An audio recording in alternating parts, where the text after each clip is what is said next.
I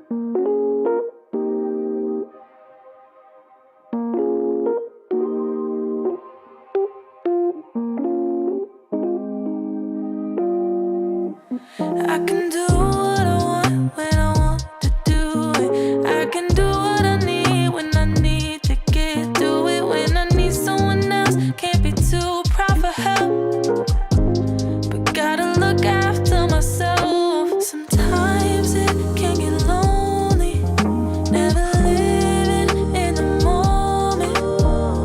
When the sun is shining, hope that I'm reminded, like how the clouds keep changing. I'm always steady rearranging, going back to the basics of what a good day is. What a good day is. And that's exactly what the day is. But it's exactly what you make it. So please don't go wasting. And I'll do the same, even if it's raining. How could I complain? And my feels got me feeling some type of way. You always free to take a break. Hope you feel what I felt. You gotta look after yourself. Sometimes it can get lonely, never living in the moment. When the sun is shining, hope that I'm reminded, like how the clouds keep changing.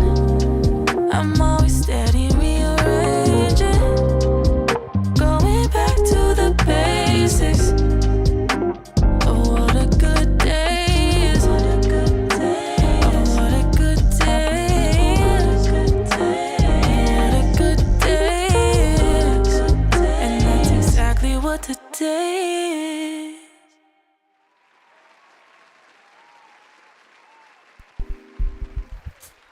All right, good morning, gang. Y'all know what time it is. You know what to do.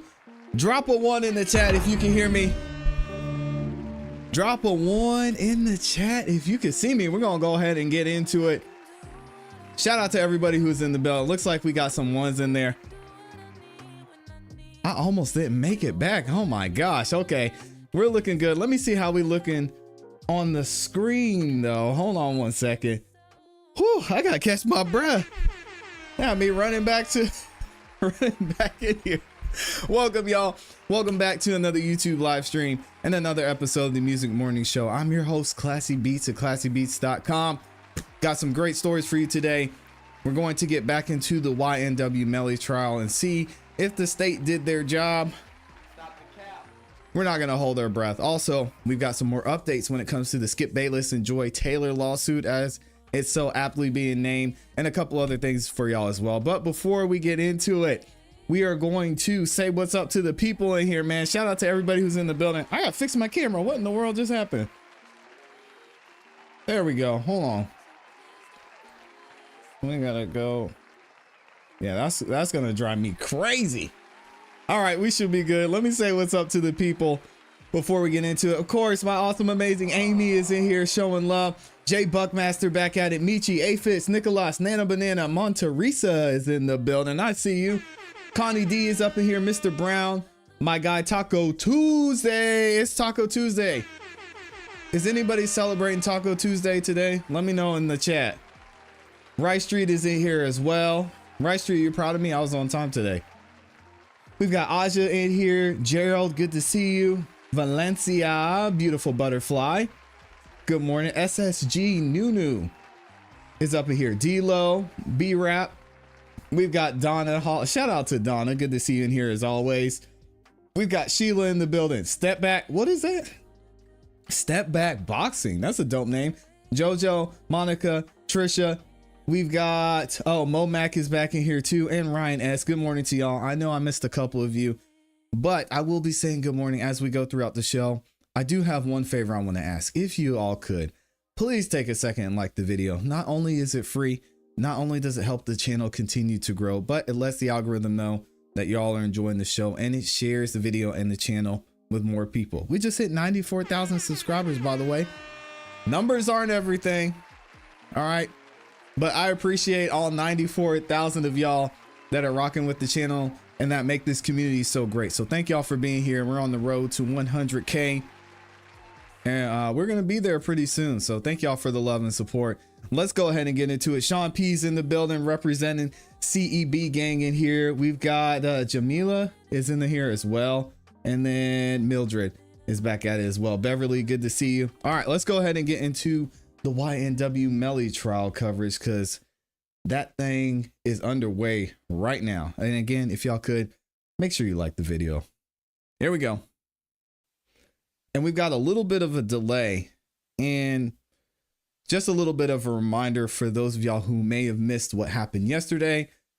We're supposed to be going through some of the motions that were pending in this trial. Of course, the official trial isn't going to start until later on this year. But of course, the state, as we have in this instance, is not doing their job.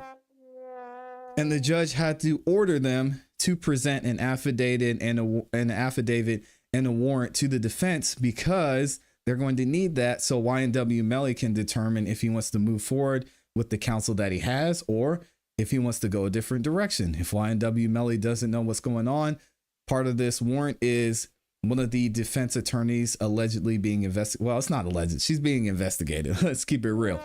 Miss Liberty. All right. So Miss Liberty's being investigated by the state for whatever reason. We don't know. They haven't given the defense that information, so we don't know as well. So we're going to be getting into that today, and we'll see if the state has done their job and given the judge what he's asking for. So let me go ahead and skip ahead here to when they start to walk in, which should be right here. Here we go. And look who we got. We got Miss Liberty in the building showing up. They got her back in here. In case y'all are wondering, that is Attorney Liberty, which is probably, I mean, one of the greatest last names you can have as an attorney. So shout out to her representing YNW Melly.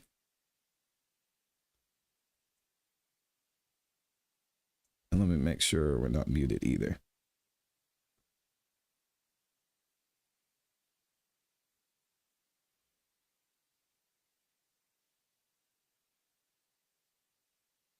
There we go. And we have his other attorneys entering the building as well.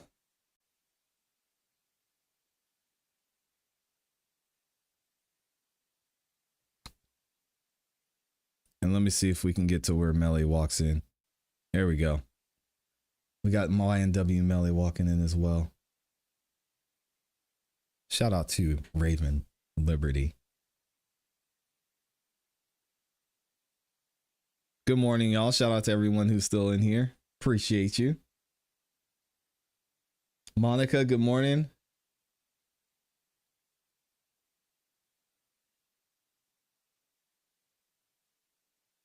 I'll see. Look at him. This is what they got in trouble last time for chopping it up too much.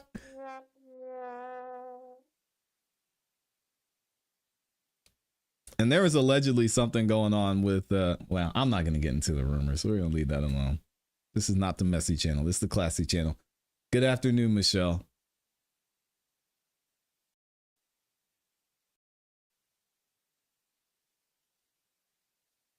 Seems like Melly's in good spirits.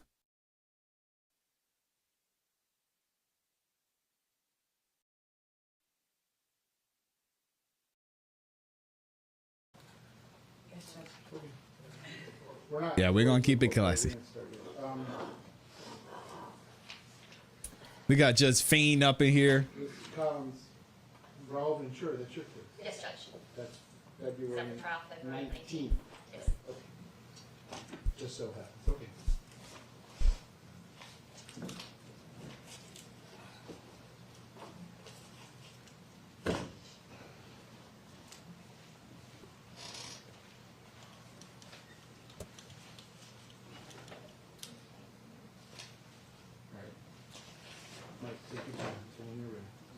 Good. Okay, let me go back on the record. This is State versus Jamel Demons, 19-1872 CF10A. I've got Ms. Bucklew, Ms. Collins, Mr. Griffiths present for the state. I've got Ms. Liberty, Mr. Abelstein, Mr. Aronson, Mr. Benjamin, present from Mr. Demons, who likewise is present. We're not waiting for Mr. Patanza. We are not waiting for his presence. Okay. Okay, so this is just a continuation of yesterday. I did get, and I read, as well as the authority cited therein, the state's motion for rehearing and reconsideration of the defendant's or tenant's motion to compel disclosure of the Apple search warrant related to Attorney Raven Liberty. I don't know that I actually conducted a formal hearing. I just asked the state to turn over a copy of the search warrant and affidavit. Ms. Collins, let me ask you this. I read your authority. Would you agree that they're entitled to a copy of just the search warrant, not the affidavit, just the search warrant? At some point, but not at this point necessarily. Well, can you explain that to me? Because if I signed a search warrant for someone's home, and BSO goes to their home and executes the search warrant, and they're there, they give them a copy of the search warrant. So they don't want to have Not a. execution. They don't want to give up the search warrant. Is being executed upon, not the party themselves. And you think your authority says that she's not even entitled to a copy of the search warrant? They did it again. No matter what state you're in, the state is going to continue to play games. They're saying, Judge, we're not giving you what you asked for. Yeah, that's correct, Judge, yes. That's your position? Yes, Judge. Okay. Wow. Okay. Well, Bold move. over the state's objection, I'm ordering you to turn over a copy of the search warrant. I'll put that in a written form today, so you can litigate that as you see fit. But I certainly think she's entitled to a copy of the search warrant. Probably That's crazy. So, defense, I'm happy to hear anything you want to tell me, but based on our discussion yesterday, I think They can. where we're at is I need to give you a date very soon in the future, a date in February, which is what we're looking at. And at that point in time, you're going to have to come back in here and tell me, and I'm going to have a discussion with Mr. Demons. I'm going to start that discussion this morning so he understands that he's the captain of the ship. This is his decision, but he's going to have to tell me if he wants Ms. Liberty to continue to be his lawyer or not. He's going to have to tell me if he wants all of you to continue to be his lawyers or not, or he's going to have to tell me that he's going to seek other counsel. But I think that needs to happen sooner rather than later. This is insane, y'all. The state just said, yeah, Judge, we know you wanted us to give you this warrant, but we're not doing it. What? He said, well, I'm ordering you to do it. And they said, well, too bad. Sorry, Judge, we're not doing it. And it's our stance that we don't have to do it from a legal standpoint. And he said, okay, well, I'll put it in written form and then we'll extend this another day. Y'all see how messed up this system is? Crazy. I was to find some case law for y'all too. Let me see if I can find it. With that issue, I'm Crazy. and I apologize to the court. Is the court entertaining this motion for reconsideration and not? There was no motion or ruling. They just said they're not going to do it. I think, listen, Mr. Demons is entitled to heightened due process. The state Yes. is seeking the death penalty. It is very clear that one of his lawyers is under investigation right now. Okay. He is entitled to have as much information as I have the ability to give him before he has to make a decision. Is there a conflict of interest? Does he want to waive that conflict of interest? This is crazy. With that lawyer as part of his representation, or does he not? Does he want the lawyer to withdraw? And again, the Florida Supreme Court has been very clear on this. He's the captain of the ship. Absolutely. He makes this decision. So if there was, again, I'll repeat what I said, I think to Mr. Aronson yesterday, if you all had some other authority that says I have some additional power to assist in the fact-finding here, I would hear what the state has to say about it, but I would probably be inclined to do that. But my inherent authority, or citing the U.S. Constitution, although I very strongly believe in the U.S. Constitution, this is I'm not involved in this. The underlying facts that are going to make a determination is whether there's a conflict and what Mr. Demons wants to do. This is completely 100% a decision between himself and his lawyers. I don't have anything to do with This that. is insane. So I don't know what else I can do at this point. You've asked me to press pause on all these motions. I'll press pause. I'm not going to move this trial date. This trial is going forward in September. So if these motions are heard next month, or they're heard in March, or they're heard in August, or they're heard contemporaneously during his trial, which again would not be the most ideal way to do things, if that's what ends up happening, that's what ends up happening. But the one thing I can tell you is not going to happen is someone that has been in custody for 2,160 days, his trial is not going to be delayed under any circumstances. So that being said, what else would you like me to do this morning? Well, Before he answers that question, again, I want y'all to see, and the whole reason I want to cover this is just to give an inside look into how the system works and how slow this system moves. Right? Check this out. So here's what happens with the judge essentially ordering them to give proof or to show this warrant, this search warrant, right? Compliance with court orders.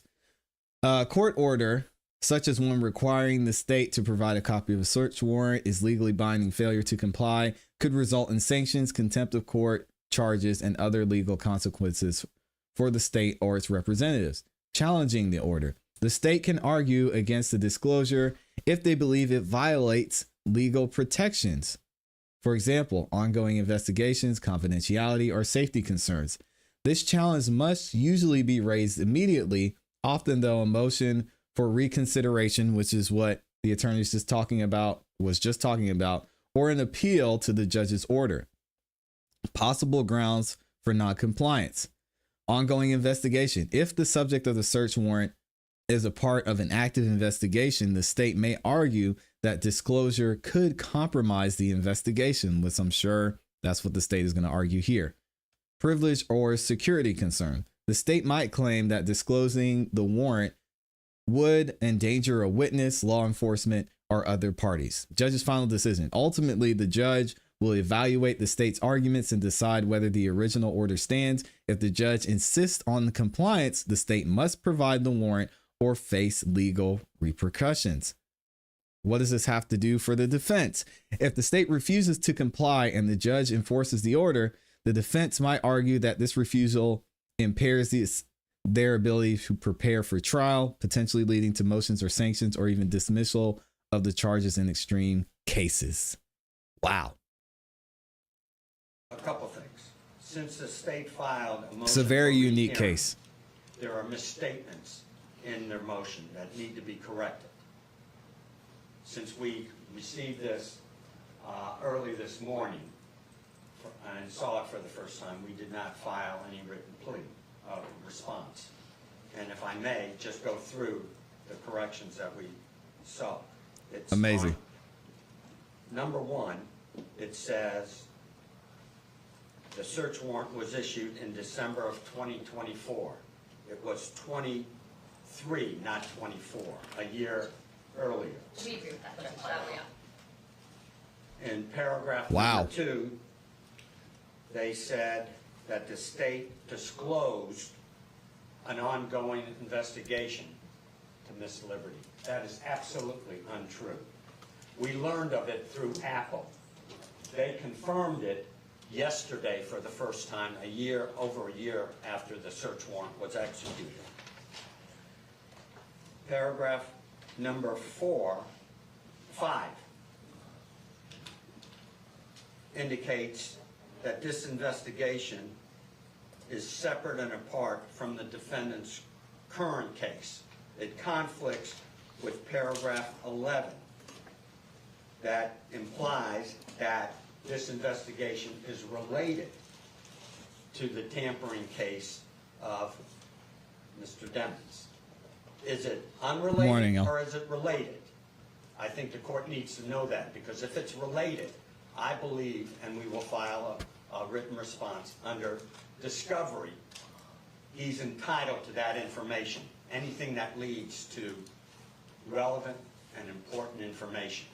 And I'm not asking the court to rule on it at this point, but I want the court to know that if it's related to his present charges under 3.220, we're entitled to that information. Yeah, the problem is the judge is going to have the final decision.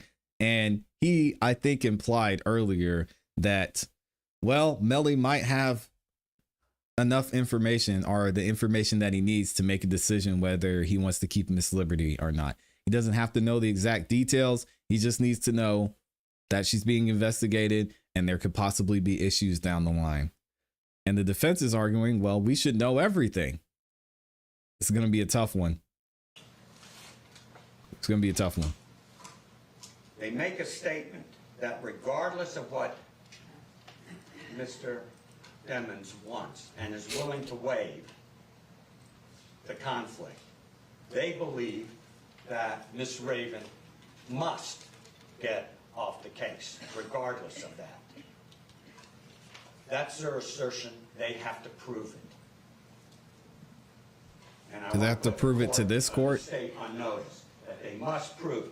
They can't merely allege that the conflict is so extent that even if this young man wants to waive it, they're going to come in here and say she must get off the case. That's what they say in this plea, in paragraph number 11. That's a question for the court to determine, and they have to present evidence of that fact. This judge We are is still hilarious. under the same impression that we don't have enough information. Pursuant to Your Honor's request, Mr. Aronson and I spoke to Mr. Demons. I call him Melly if the court will allow me. I'd actually prefer that you use. Mr. Demons? Yeah. Fair enough. Thank you. Mr. Demons, we discussed the potential of that.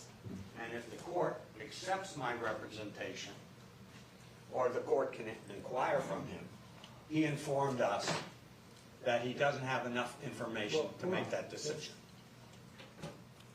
You're talking to me about privileged communication. Well, I'm going to talk to Mr. Devens at the conclusion of the hearing this morning, everything that I'm allowed to talk to him about.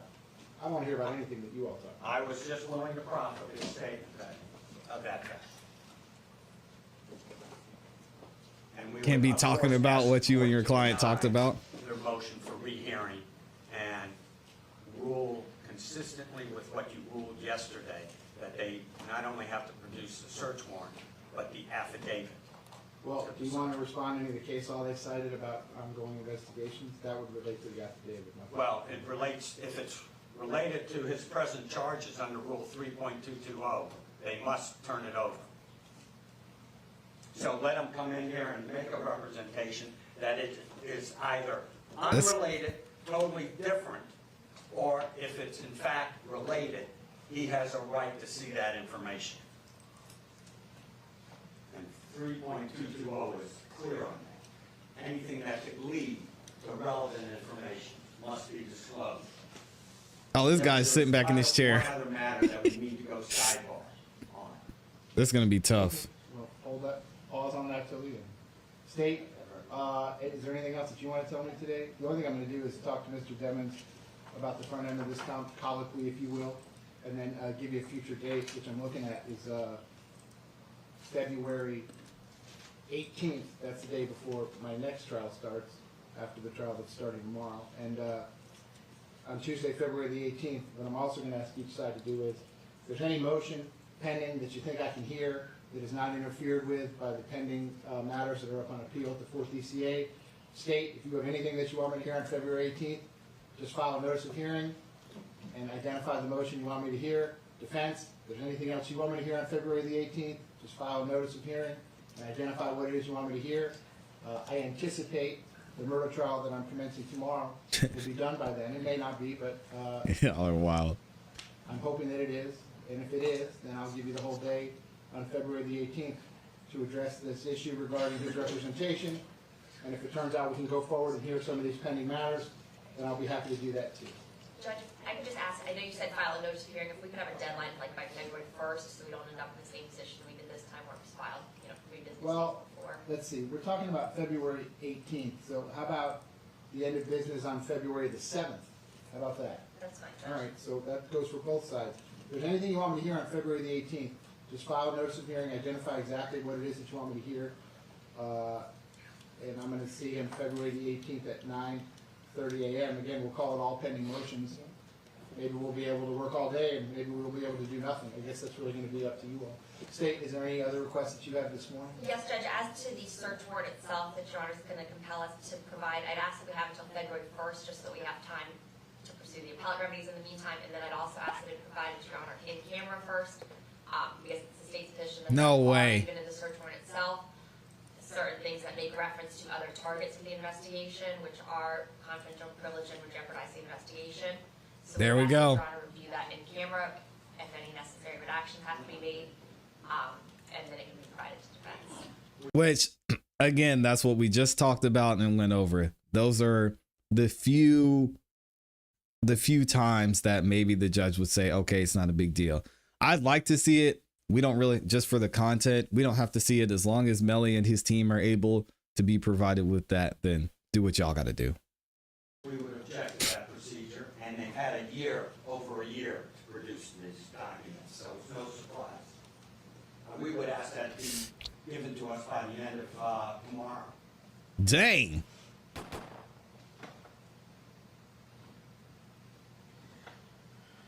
State's playing games, man, and they don't care. They're over there smirking. Over the defense It's objection, disgusting. State, this is what I'll do. I'm ordering you to turn over a copy of the search warrant. I need you to get that to me.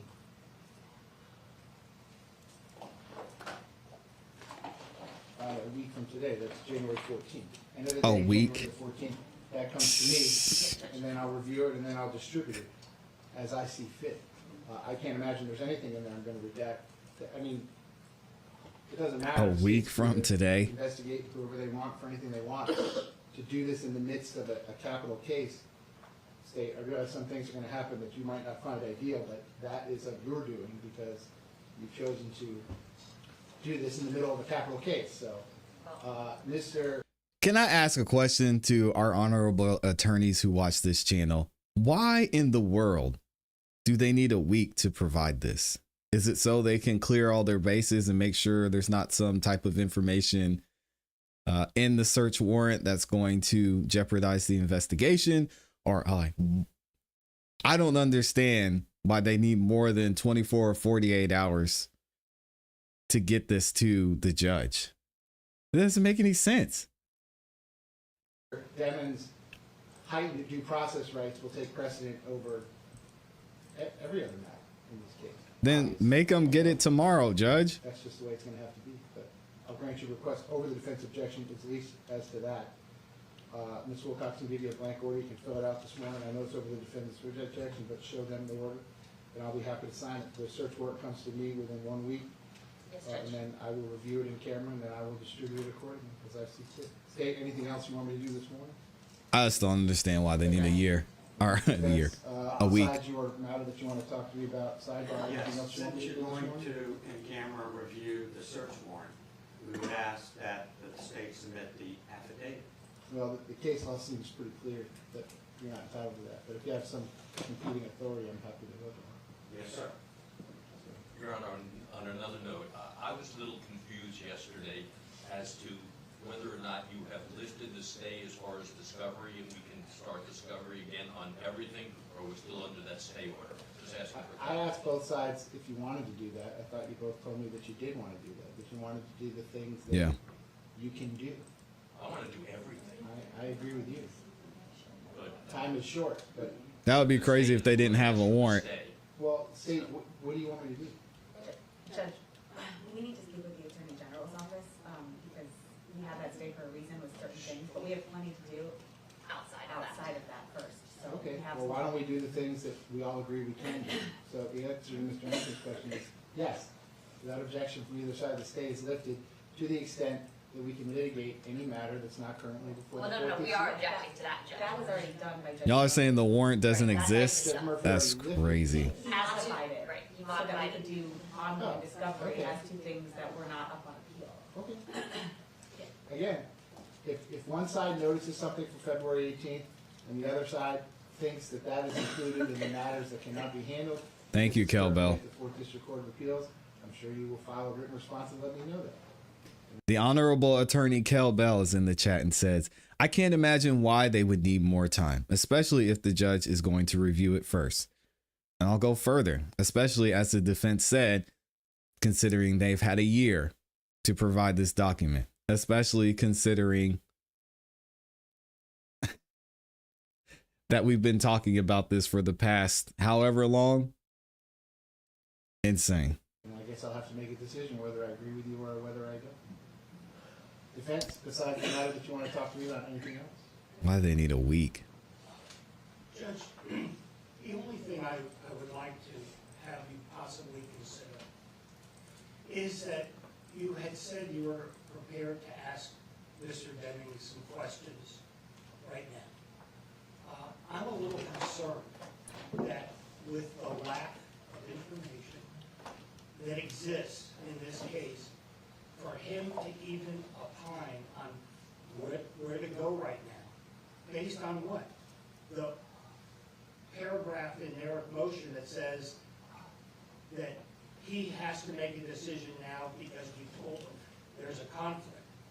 I'm not going to ask him any questions. I'm just going to explain to him the choices that he's made. No different than a defendant deciding to testify or not testify at a trial. I'm not going to ask him any questions. I'm telling him what's coming. Because at some point, he is going to have to tell me what he wants me to do. And of course, we're going to... Oh, you already told him. Until the time that he's fully informed as to what there is that may be a conflict, he is in no position to answer, to make an opinion as to whether... I'm not asking his opinion. You're objecting to me talking to your client about his rights? It depends on what you say, Judge, but I am prefacing what your comments are because I was under the impression that you were going to inquire with him as to whether or not that he finds there's a conflict. No, I'm not. Okay, great. I'm not. That's what it sounded like he said, though. Again, so the record is crystal clear on this. I'm following this procedure pursuant to a case called Figueroa, Figueroa, Jeez. Santa Bria, SANABRIA versus State. It's a Florida Supreme Court case from 2023. It's found at 366 Southern 3rd, 1035. And this was a death penalty case as well. He's looking at the death penalty. I'll quote what the Florida Supreme Court quotes. In all criminal prosecutions, the accused shall enjoy the right to have the assistance of counsel for his defense. All competent defendants have the right to control their own destinies. He's entitled to his constitutional right of assistance of counsel, and there's nothing that makes him relinquish this right. So all I'm going to do this morning is explain to Mr. Demons that at some point this is going to be his choice. I'm sure his lawyers will give him their best advice, but this is going to be his decision. And he may not agree with your advice at some point, just like a defendant may decide to testify or not testify and not follow a lawyer's advice. But I take this decision to be the same way. It's a fundamental decision. This is a client decision. This isn't a lawyer decision. So, Mr. Demons, raise your right hand for me. All right, here we You don't go. have to stand. You're okay. You can sit. You swear to tell the truth, whole truth, nothing but the truth? Yes, sir. Okay, you can put your hand down. Please state your full name. Chanel Maurice Jim, How old are you? 25. How far did you go in school? So young. I graduated, well, I got my own GED. You read and understand the English language. Yes. Are you presently under the influence of any drugs, medication, or alcohol? No.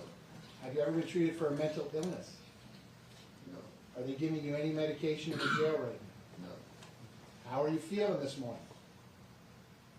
Confused. I understand. I'm a little confused myself. Your head is clear? You're not hearing voices. You No. hear your lawyers. You're talking to your lawyers. You understand what's going on this morning? Yeah. Okay. All right, so Mr. Demons, here's the deal. You're, just like any other defendant, you're entitled to have a conflict-free lawyer or lawyers representing you. Okay, a lawyer that has your best interest in mind to the exclusion of anything else. You with me so far? 25, man. The state has told you that one of your lawyers is currently under investigation. For what? I have no idea. But there's some ongoing criminal investigation. Okay? You with me so far? Okay. So, this, what your lawyers correctly pointed out yesterday, raises immediately what we call a conflict of interest. In other words, maybe at some point during this litigation or some point during the trial, my lawyer's not going to do what's the best thing for me. My lawyer's going to do what's the best thing for my lawyer. and your two interests are separate. You understand that? Yes, sir. Okay. So, once your lawyers have had the opportunity to investigate all this, to get you all the information they can possibly get, so they can talk to you about all this, at some point, you're gonna have to make a decision about who you want your lawyers to be going forward. You with me on that? Yes. Okay.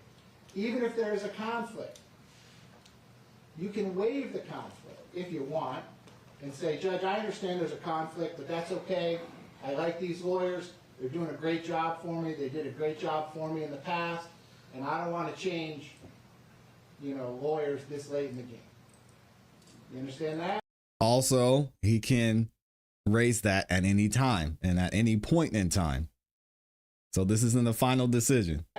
Or you could likewise say the opposite and say, Judge, I don't feel comfortable with this. I think there's a conflict. I don't think Miss Liberty should be my lawyer anymore. I don't think any of my lawyers should be my lawyer anymore. And I want to go get some new lawyers. And if you want to hire your own lawyers, you can go out there and hire anyone you want. And if you want me to appoint lawyers to represent you, you would have to file an application with the clerk's office. And if they find that you're financially qualified, Gonna get Brian appoint Steele. lawyers to represent you. Brian Understand Steele that? and Doug Weinstein. The whole point I'm trying to make with you today, sir, is that this is going to be your decision. Your decision. Your lawyers will give you their best advice, and you have some excellent lawyers, okay, about what they think you should do. But at the end of the day, you can follow their advice, or you don't have to follow their advice. It's your decision. Do you understand that? Yes. Okay. Do you have any questions for me about anything that I've said so far? We have a moment, Your Honor. Sure. Yeah, he also needs to know that he can change his mind at any point. I'm surprised the judge didn't tell him that. Like, hey, this isn't a final decision. If you gain more information and you say, hey, Judge, I'm not feeling them anymore. All right. So, Mr. Jennings, I'm pressing pause on the conversation at this point. We're going to have the second half of this conversation at some point in the future. I hope it's sooner in the I agree, future rather Kel than later. Because the last point I want to make sure, and I'm giving you and your family and your lawyers as much notice of this as I can, your case is set for trial September the 10th. And that's not that far away. Do you understand that? Okay. Your case is going to go to trial on September the 10th. So if you change lawyers, you're going to get a group of lawyers in place that are going to have like 7 months to prepare a capital case. Okay? So the longer it takes to make this decision. I'm going to object to what the court has just said. What you're telling him is right now that he is basically having to stay with us as his attorney, because if not, then he'll get another set of lawyers that will not be prepared, and they will only have 8 months to do what he's Come on, here Judge. to do, and therefore you're pushing him into the corner that he has to stay with us. I don't think that's fair what the court has said. Over your objection, sir. That's not what I'm saying at all. I want to make sure that you understand that time is of the essence. Do you understand that? Yes, sir. Okay. Okay. So I'm going to put them back on the docket February the 18th at 9:30 a.m. This issue with the warrant will be resolved at this point, and whatever's going to be distributed to the parties will have long since been distributed to the parties. We'll You see. all can file whatever additional motions you think are appropriate. If there's any motion that the state wants me to hear, you're going to do that in a notice of hearing. That's by the close of business on Friday, February the 7th. Defense, if there's any motion that you want me to hear, you're going to do that in a written notice of hearing by Friday, February the 7th.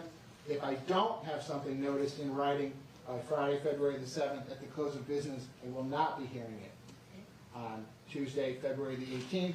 Mr. Demon's case remains set for trial September the 10th at 9 o'clock. State, anything else that I can do for you this morning? No, Judge. Defense, with the exception of your, Yes. all right, is the state coming up here too? Yes. Okay. Mike, this is not on the record. Dan, I think there's a microphone here. That needs to go. All right, so there's a little off the record conversation happening here. And thank you to the Honorable Attorney Kel Bell for being here in the chat. She says, he said he is confused. I watched part of this last trial. It appears that he is actually very bright and was constantly talking with his attorneys as things happened in court. Yeah, and I mean, him being confused is not surprising because it's very confusing, and even his defense attorneys were confused. Judge, they've had over a year to provide this information. Why should we wait until the middle of February? Just says, okay, you're right, I'll give them a week. Why do they have to wait a week? They've had it since December of 2023. Stay out of the system, man. Stay out. And I think that might be the end of the proceedings. So it looks like the judge is going to let him go.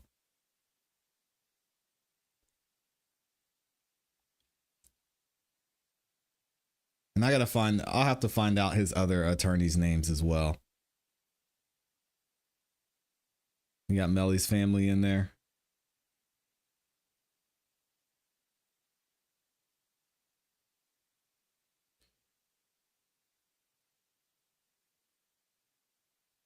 Sad times, man.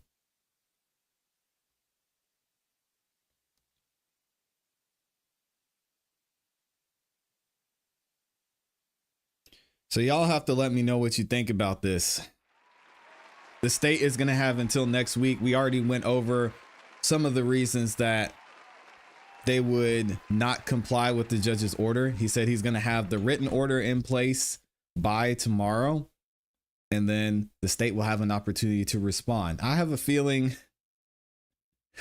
that they're not going to get this warrant because, as they mentioned, it's an ongoing investigation. They're worried about maybe some things coming out with this warrant that could endanger someone else. So it's basically standard by the book. Y'all let me know what you think in the comments and in the chat too. Wow. Shout out to everybody that's in here, and big shout out to the Honorable Attorney Kel Bell.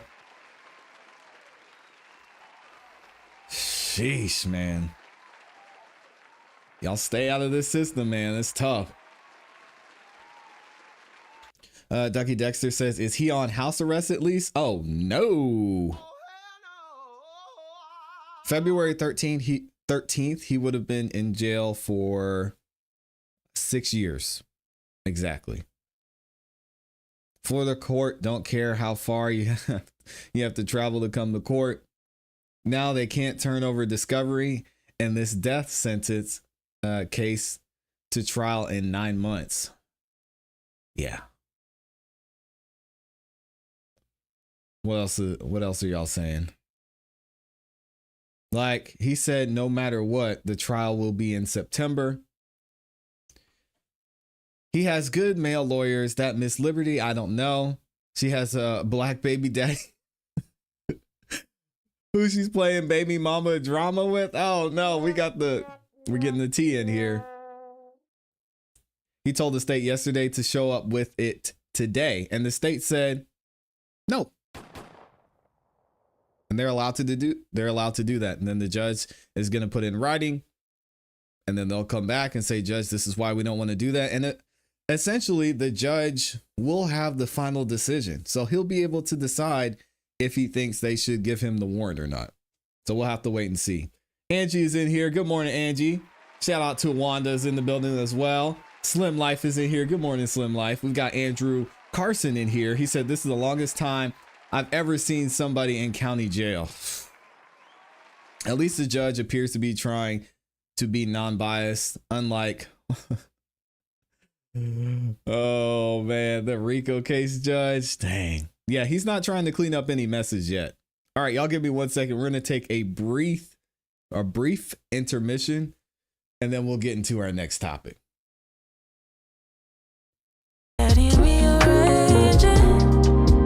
Going back to the basics of what a good day is. What a good day is. And that's exactly what the day is. But it's exactly what you make it. So please don't go wasting. And I'll do the same, even if it's raining. How could I complain? And my feels got me feeling some type of way. You always free to take a break. Hope you feel what I felt. You gotta look after yourself. Sometimes it can get lonely, never living in the moment. When the sun is shining, hope that I'm reminded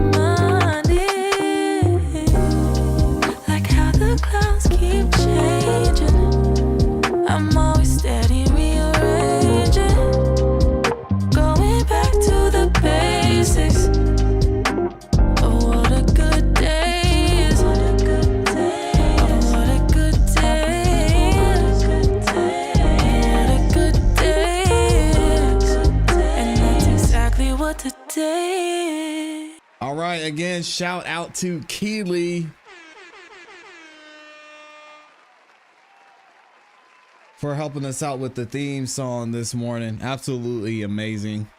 We're going to go ahead and get back into what's going on with this this lawsuit. Oh, hold on. I picked the wrong screen. Here we go. That's the wrong one too.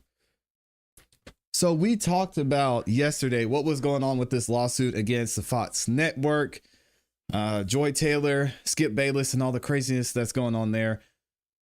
Some of their co-workers are starting to speak out, and I mentioned to y'all yesterday, I had a feeling that this was going to happen. So we're going to see what they're saying here in a minute. Let me read a couple more comments. And thank you again to everybody who's liked the video so far too. All 400 of y'all, if you could take a second, like the video, I would appreciate it. We've got LTO is up in here, says, yeah, ClassE, I'm asking why the judge said no matter what, it will be September. Like, why does he have to be then no matter what?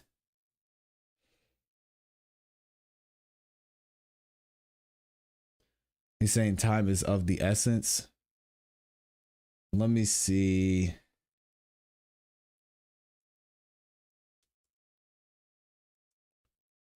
I'm going to tell you right now. I just need to verify something.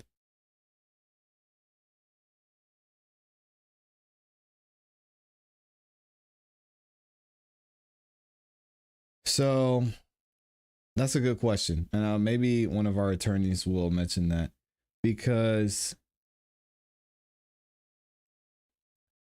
in December of 2023, they waived the right to a speedy trial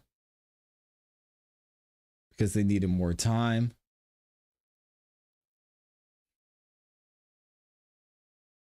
So that wouldn't apply. I don't know. That's a good question. I'll have to find that out for you. We've got Penny Neal is in here, says, good morning. How can I find the Keely song? It's my joint to wake up to. It is in the description. And yeah, shout out to Keely. Yeah, I understand that and everything. But if he wants to get new lawyers, 7 months for a capital case and a mistrial at that, I'm saying, like, isn't that Melly's choice? Well, he doesn't get to decide when the trial is set. So maybe that's the issue. Just because he chooses new lawyers doesn't mean they change when the trial date is, which is kind of crazy. I would like to rewatch the deposition with Christine Bradley. The state are mad she got recused. A statute of taking the trial. Oh, Monterisa says it's the statute that's holding things up. Yeah, I'm going to look into that and I'll have a better answer for y'all coming up tomorrow. So let me get this next segment together. So we're going to get back into what's going on with this lawsuit against everyone over there at Fox. And it's this thing is getting wild, y'all. So some of you may know, if you've been watching FS1, Fox, ESPN, you may know some of the names I'm about to mention. Well, Jason Whitlock, he has been out of the Fox circuit for a little bit, for a while. And he was kind of a black sheep when it came to what was going on at Fox. He really wanted to go his own way, seemingly didn't get along with a lot of people who worked at the Fox network. But he had some interesting things to point out about this lawsuit and what may be happening behind the scenes. If y'all haven't seen this, you're definitely going to find this entertaining and interesting. Let's see what Jason Whitlock had to say. In the 42 pages, it don't mention nothing about Shannon Sharp did anything, but y'all want to get clicks, so y'all mention me. Right. Uh-oh. Yep, ain't got nothing to do with us. He's talking about me. Oh, man. And he's talking about me, and he's upset with me for saying that Shannon Sharp is behind this. And the reason why I believe Shannon Sharp is behind this is because Nusheen airs a lot of people out in this, obviously. Joy Taylor, Charlie Dixon, Skip Bayless. And the reality is, from what I experienced my 4 or 5 years there is no one that was involved in more suspicious, eye-raising flirtation with makeup, wardrobe than Shannon Sharpe. Oh, and if no. you go look at the problem Shannon Sharpe had at CBS and all this other stuff, it's just amazing that Shannon. Now, a lot of this is hearsay. All right. So y'all bear with Jason because he's going to point out some things in this lawsuit that I think are important and were missed by a lot of people. So give him a second. He's being a little messy, but we'll get to Shannon it. Sharpe nowhere mentioned in this, but the two biggest people that he wants eliminated, damaged at FS1, they're assassinated in this. And so when a crime happens, you ask who benefits and who has motive. And this isn't me saying that Shannon Sharpe pulled Nusheen in and said, hey, baby girl, this is what we're gonna do. This is me saying that Shannon Sharpe and Nusheen were friendly. Shannon Sharpe probably gave Nusheen a shoulder to cry on. And when she put together this lawsuit, I think Shannon Sharpe was aware and made sure that he could go on air and say what he just said. Shannon Sharpe ain't nowhere near in that. He had nothing to do with any of this. And I'm, by hat tipping Shannon Sharpe, I am not disparaging him. And I say that in all sincerity.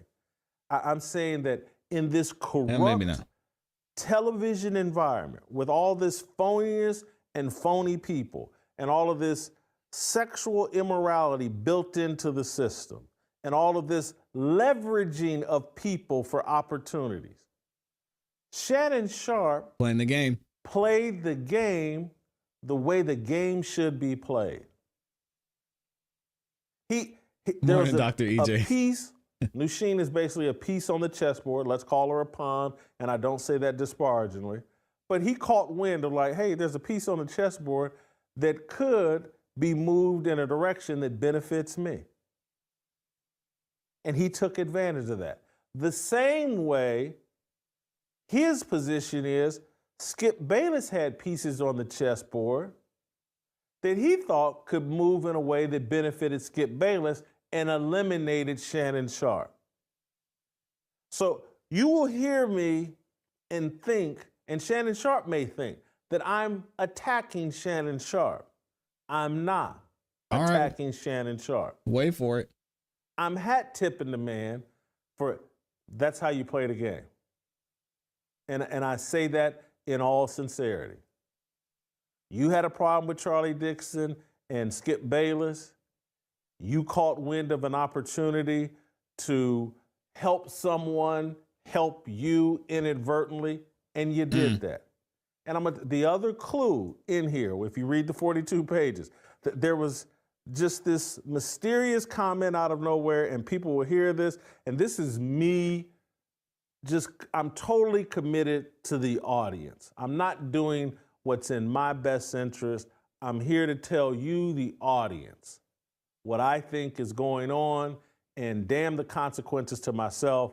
And so I'm not trying to take a pot shot here at Colin Cowherd, but there's a sentence in these 42-page documents where it's just written in there for no reason that Colin Cowherd was nothing but nice and professional to me.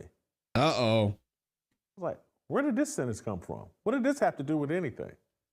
There's not a single sentence anywhere in this 42 where she says, and so. He's got a point. Nusheen, you knew me. You could. There was not a sentence, hey, and Jason Whitlock or Marcellus Wiley or anybody else. They never did anything. They were totally professional with me. There were other people there that were totally professional with you, but it was intentionally written in this 42-page deal that Colin Cowherd was nothing but professional to you. And so I read that. He's got a point. Well, who's Colin Cowherd in business with at the volume? Shannon Sharpe. Uh-oh. And so Shannon Sharp, there's nothing negative in there. And that guy had a lot going on at FS1. And then Colin Cowherd, he's completely exonerated. Who would ask for these things? Who? Because again, I don't think the lawyer was sitting there saying, hey, we better make sure we exonerate Colin Cowherd. We better make sure we say nothing, because no one cracked more jokes. No one said anything more potentially flirtatious or sexual inside that building for the 4 or 5 years I was there than Shannon Sharp. And I'm not saying that to say. All right, now, Jason, come on now. We're getting past the point. But going to his point,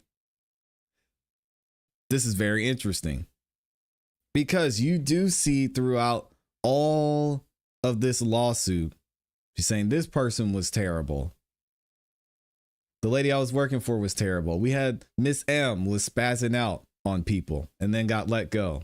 Mr. Dixon was doing this. Skip Bayless did this. We had anonymous friends that she was maybe a victim and I was able to vouch for. But when she says, and let me see if I can find this. When she talks about Colin, or she talks about Shannon Sharp, it's just weird that she takes the instance to, or she takes the opportunity just to say how nice they were. In approximately summer of 2018, Miss Taylor was moved from Undisputed to the Herd with Colin Cowherd. Miss Taylor again requested Miss Faraj to do her hair. Colin also requested Miss Faraj to do her hair. Thus, every day Miss Faraj would do Mr. Bayless's hair for Undisputed and would do Miss Taylor and Mr. Cowherd's hair for the Herd. All right, it could have stopped there, right? But they add this sentence in here throughout her entire tenure. I mean, throughout her entire tenure at Fox, Mr. Cowherd was professional and respectful to Miss Faraj and her co-workers. This sentence was completely unnecessary. All right, what did they say about Shannon Sharp? Let's find it.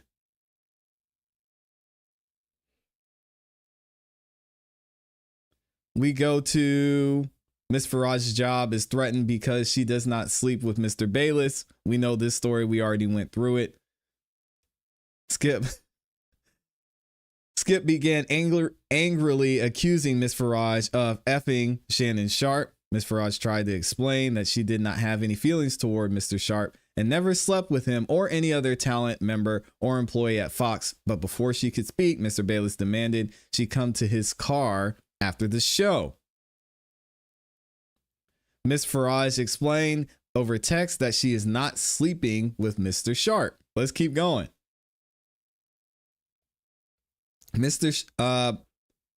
Bayless again accused her of effing Mr. Sharp and said he could tell from her body language that she was effing him. Skip said he heard her talking with Shannon Sharp about her, you know.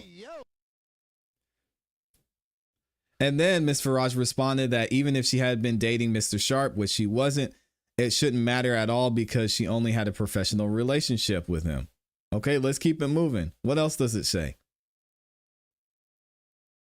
Mr. Bayless stated that he would hate for her to lose her job, but she can't be doing a big thing with my arch rival. She responded by reiterating that being polite to Mr. Sharp is a part of the job.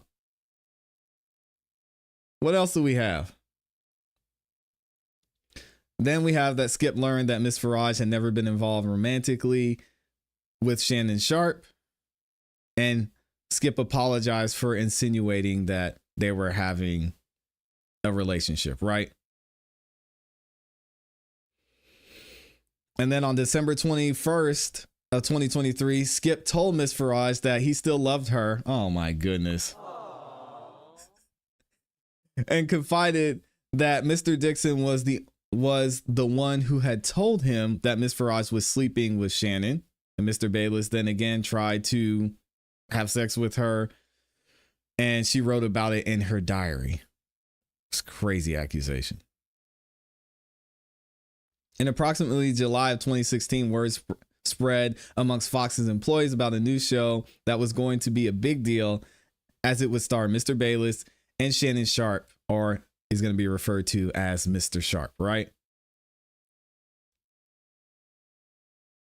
It is known that Fox was looking for a woman with significant TV experience, and this is where she talks about Joy Taylor. So, I mean, it is odd that this lawsuit paints Shannon Sharpe in this light, and that it goes out of the way to say, hey, Colin was all good. I don't know if anything's there or not, but it does seem a little bit odd that they would take the opportunity to do this. Y'all let me know what you think about this. Is it something? Is it nothing? We'll have to wait and see. Dr. EJ's in the building, man. Speaking of, dang, I can't say that. Oh, man. Dr. EJ's in here gifting himself membership. What a G. Dr. EJ got one of his own memberships. So if you got a membership from Dr. EJ, make sure you say thank you. It's about time, Dr. EJ. You deserved it. He said, how the hell did I just give my whole self a membership? Hey, YouTube gonna be YouTubing, man. And make sure all of y'all who are over there, Ninja watching, Mixed Chick, Jessica Black, Kingdom of Kush, London, make sure y'all say thank you to Dr. EJ. Shadow Fox, the biggest problem with the lawsuit is since she's going after a lot of people in the office, it can also damage the reputation of the people who are completely innocent, which is why she might have ... mentioned the innocent parties by name. And there is a class action part of this lawsuit we're going to get into here shortly. It's crazy. Dr. EJ is the GOAT. Colin Cowherd has been sued, I believe, or at least accused of threatening employees poorly. And I mean, if you think about it, maybe she's just trying to do Colin a solid because he is still working for Fox, and he's arguably, I don't think it's arguably at this point, the biggest act that they have right now. So maybe she's like, oh, they found out this was going to happen. He gave Ms. Farage a call and said, hey, man, listen, I'm still at Fox. I want to keep things good here. Like, is there something we can do? What can I do to make sure I don't have any issues when it comes to this show? Because I've been nothing but nice to you, such and such. Like, okay, well, we'll throw a little something in there just to make sure you were good. Maybe it's as simple as that. I don't know. It's tough. Honey Pack Skip. Oh my God. I think there's so much more on this Skip lawsuit. I think there's a lot that we don't know as well. Who is the woman in the red top in the above pic? That is Joy Taylor. Yep, she's the one that was mentioned in this lawsuit. So we've got another ex-employee of Fox that's going to speak on this. Well, a little bit. We've got Marcellus Wiley in here. And Marcellus, as y'all know, he and Jason Whitlock were on the original version of Speak, which is now run by Emmanuel Acho and Joy Taylor. And Marcellus Wiley had some things he wanted to say about this. Oh man, let me check it out. Let me change this headline here and we'll see what Marcellus Wiley had to say about the whole situation. What did Big Daddy Kane say? Well, I know we've all seen this in sports media. Yeah. Fox, Skip Bayless, others sued on 14 counts, including sexual battery. The suit alleges Bayless offered the plaintiff $1.5 million to have sex with him, and that an FS1 exec grabbed her buttocks at. Before we continue, do y'all believe that? Let's be real. Do y'all believe that Skip Bayless offered this woman $1.5 million to sleep with him? My theory is maybe he offered her a position as his personal assistant or something similar to that. And then maybe they're going to paint that as Skip offering her 1.5 million. That's the only way I can see this being a possibility. I think this is all ridiculous. Some of y'all are saying yes. Let me know in the comments, but that is the 1.5 million. And that an FS1 exec That's crazy. her buttocks at a party. So When I saw that headline first time it hit me, I was like, woo! Yeah, you know, the system went overload, because that's my old spot. That's my old home. I used to call that place FS1 home for 4 years. So immediately my first response always, you guys rock with me, you know what I do, is levity. That's right? excessive boom boom. So in trying to laugh at my pain, potential pain, laugh at the pain, I come across this. And let's see.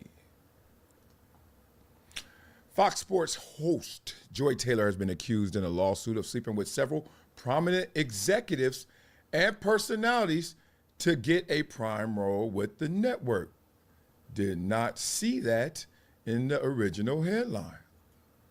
The lawsuit also alleges Skip Bayless, who is married, harassed women with lingering hugs, kisses, and gropes, even offering his hairstylist $1.5 million to sleep with him, claiming he could change her life.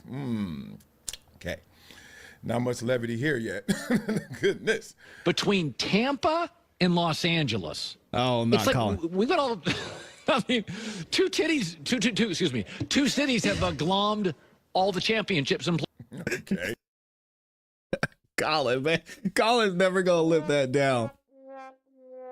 He slipped up, man. He messed up. And I put this in the chat.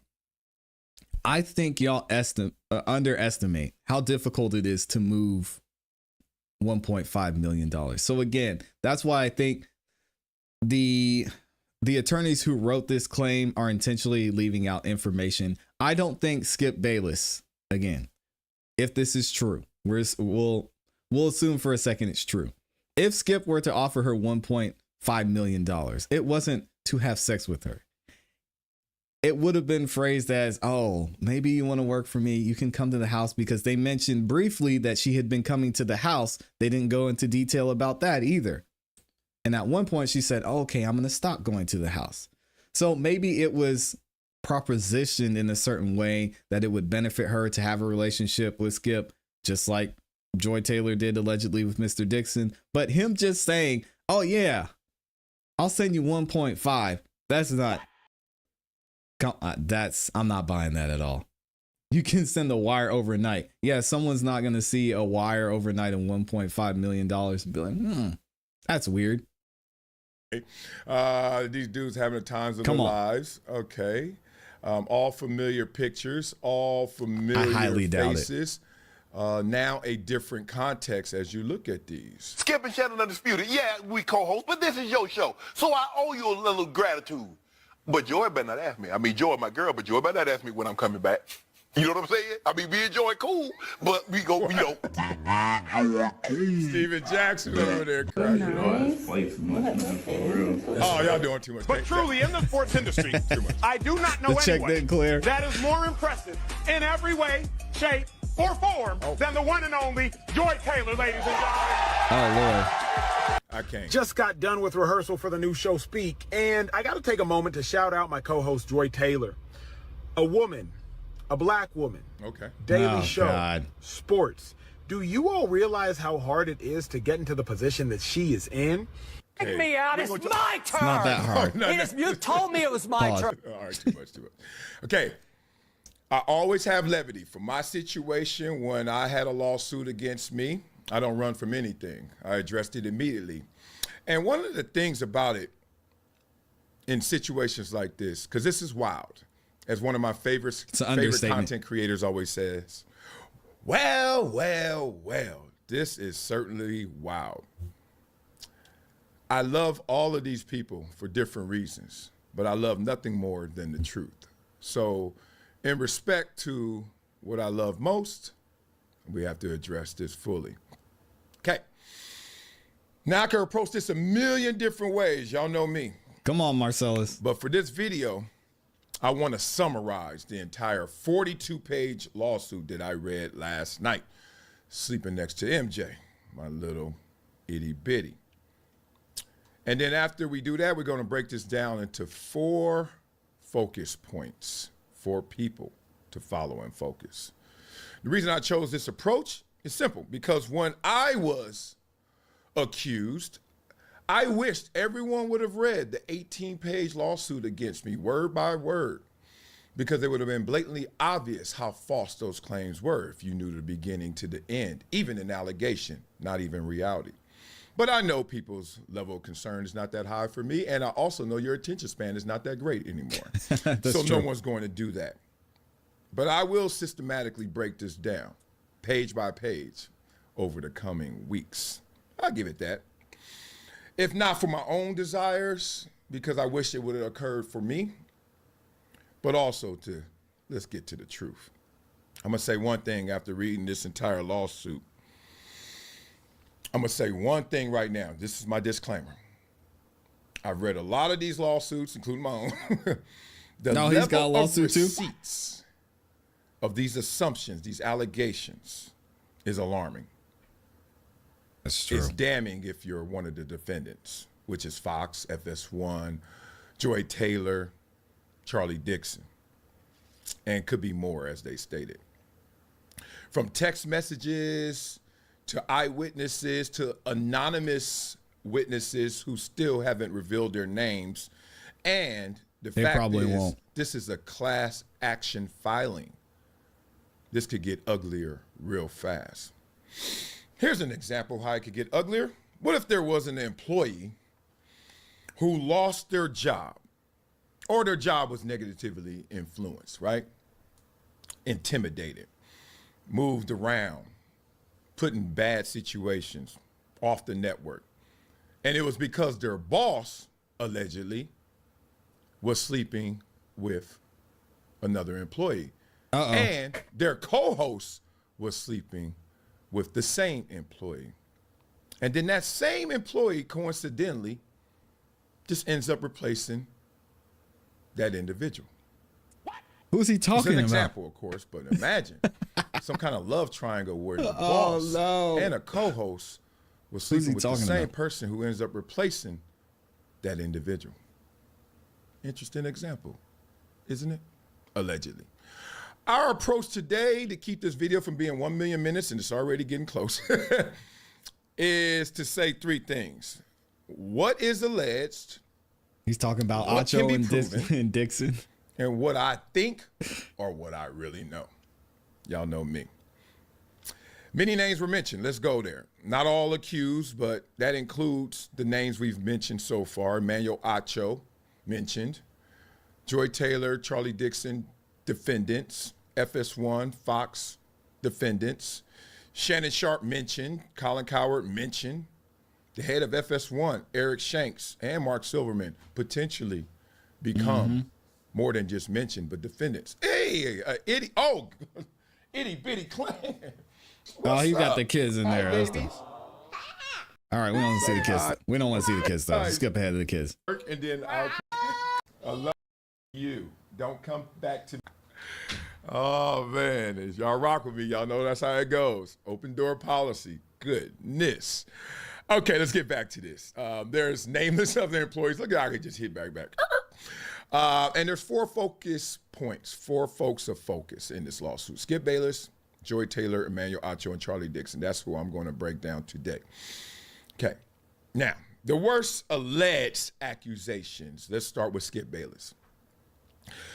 That he offers $1.5 million to sleep with Nushin Faraji. Okay, now I know all of these people involved, so let's just get that out the way.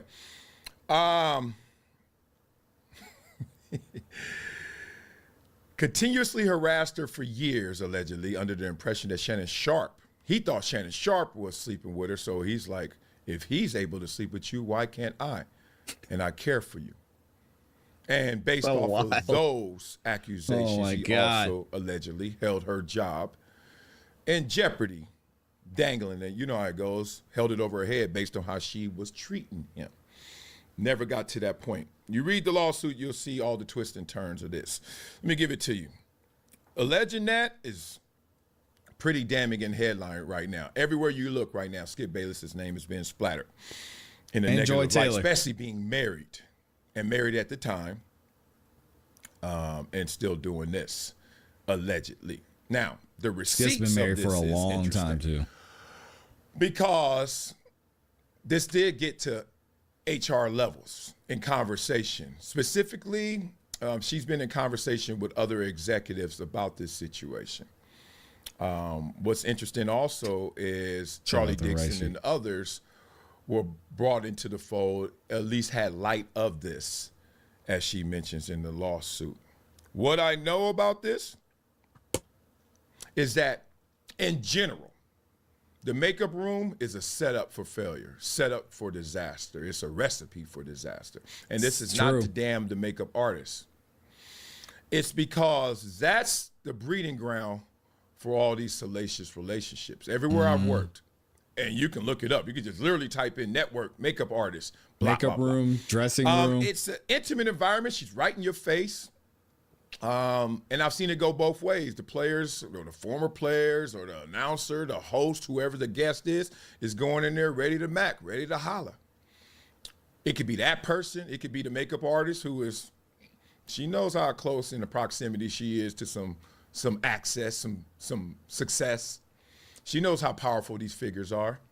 Cameras don't matter. And I've also seen it where you come in and you're just not even tripping. But you guys see each other 5 times a week, multiple times a day. She ain't ugly, you ain't either. You got $5, she got $4. Y'all kicking it. And it turns into something. I've seen it every single level. This one specifically, I can't pin down on Skip Bayless. That's a lot of money for something that's free online. I'm gonna say that everywhere. again. It's free everywhere. But over 7 years, as is alleged, things are different. Things can change for her. Let's get to this one. Joy Taylor, because I think she's taking most of the heat right now. This really came at Skip Bayless, and his name is splattered. And look, him and Ernestine gonna have some conversations. Yeah. Hey, how do y'all feel about Ernestine? She's about to be on it. But who knows? Man, she might not have even heard about this. Maybe Skip brought it up to her. But Skip's wife, Ernestine, ooh-wee, would not want to be there for that conversation. Hey, but Joy Taylor basically is being framed as sleeping her way to success, allegedly. So let's talk through it. It says she slept with Charlie Dixon, who's the head of content, basically the boss of FS1, because he's the daily guy that you will always know has his fingerprints on everything there. Eric Shanks runs FS1, but that's probably a little more paperwork, a little more shaking hands, etc. The content, what you see, who you see, all of that, the budgets, oh, that's Charlie Dixon, and that's my dog. However, in terms of Joy Taylor, they say that him and Joy Taylor had a romantic relationship. That's what Nushin says. And others, according to the lawsuit. All right. Wow. Why is that important? Well, if you're sleeping with the guy who allegedly runs everything, sooner or later, no matter how fast you are, you're going to be running something. Come on, Marcellus. Tell us. Tell us what happened. It also accuses her and speaks of she was married and then divorced because the ex-husband found out about her and Charlie. It also talks about how she was engaged with Earl Watson, right? Basketball player. And that was called off, excuse me, very much, because he found out and got receipts of the relationship as well. Sounds like a deposition in the making of 2 individuals who, boy, I don't see either one of them telling any lies. So, won't be hard to find out the truth of that one. Marcellus, man, he's holding out on this. With Emmanuel Acho in hopes and efforts to get a show with him. Well, the most damning part about that is that actually happened. They got a show together. Coincidence? No. Or, come on, Marcellus. Dang, man. Causality. And then she intimidated Nushin and dangled her job in jeopardy as well. Okay. Let's say it alleges a lot right there. That is damning if you Joy Taylor. Already, you could just check online. Forever framed is this, because this whole generation of media talents and the infusion of women as the host. And, you know, every show used to have a man, and a woman, and she had to be pretty, and she had to look a certain way, etc. She's the blonde or the beautiful lady, and she's not adding much to the show. Remember that whole narrative, which is real to some degree, just got realer. Just became such a real narrative that you look at everything with a different context, different hosts, different shows in this respect. Yeah, and think about it. When you think of the top of the top when it comes to female commentators, you think of what, Rachel Nichols, Joy Taylor, at some point, and then you have a couple of, you know, female reporters who have been on the sidelines. But when it comes to top of the top, I guess Molly Kiram is in there as well. This would be a bad look. And I think it's going to be defended by more than it would be shamed by others. But I want to know what y'all think about this, because Marcellus, he seems like he wants to say so much more, but he's holding back a lot. I'll drop a link to the full video that he posted so y'all can go and watch it. And I want to hear what y'all think. It's Joy Taylor. She one of them. Skip Bayless. Did Skip Bayless pay 1.5 or offer to? This is tough, man. Let me know. Shout out to the gang in the building. Wright Street in here says she can always work for Supercuts. Come on. Oh my gosh. Skip was never invited to the Diddy party. She mentioned everyone that is messing with their lives. Shout out to Starfish and Coffee. Says, I sent you a post with a link. It's the Christine Bradley deposition, which got her recused for misconduct. Oh, thank you for sending me that. Justice for Pam Oliver. Pam Oliver, really? He could have been joking with her and not serious, though. I don't know, man. Looking through this lawsuit and seeing how much Skip Bayless is in here, I think this is... I don't want to get into the conversation. Shout out to my guy, Anton Daniels, for having this conversation.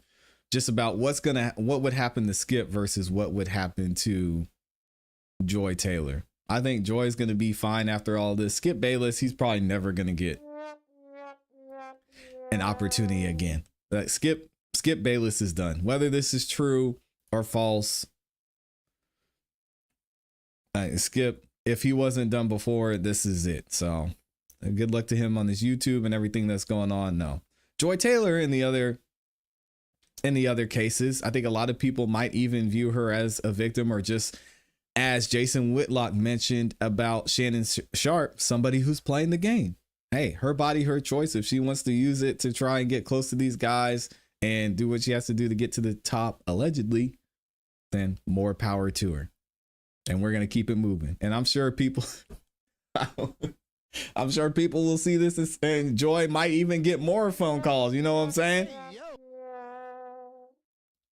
So yeah, Skip needs to go ahead and get him that island right there off the coast of Texas so he can fly in by helicopter to the Dallas Cowboy games and relax, because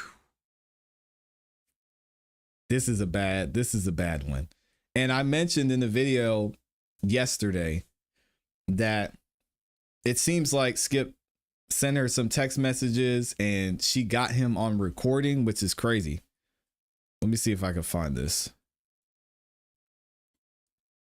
And this happened in the makeup room, like Marcellus was talking about, with it being set up for failure. On April 17, 2022, Miss Faraji arrived in the makeup room. They give the dimensions of the makeup room and turned on a recording device, put it on the table, and waited for Mr. Bayless to arrive.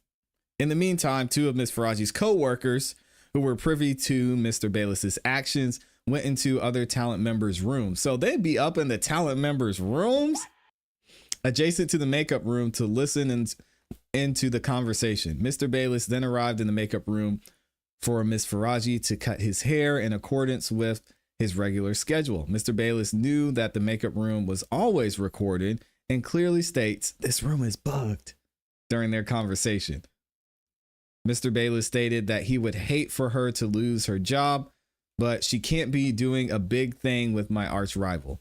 She responded by Reiterating that being polite to Mr. Sharp was a part of the job, Mr. Bayless responded, "Bull jive, bull jive, bull jive. I'm calling bull jive on you."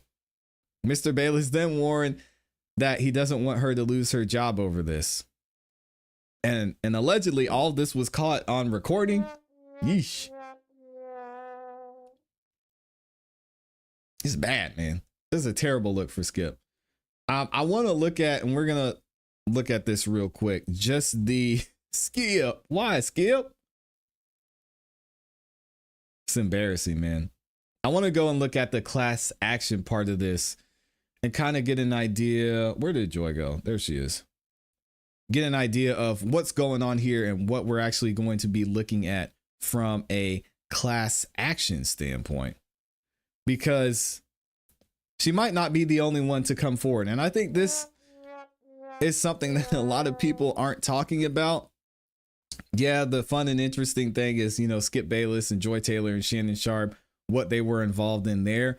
But Fox is mentioned in as the main one in this lawsuit. We got the Fox Corporation, Fox Sports Holding LLC. We've got Fox Sports 1 LLC, Fox Sports 2, Fox Sports Productions. I mean, they got everybody up in this thing.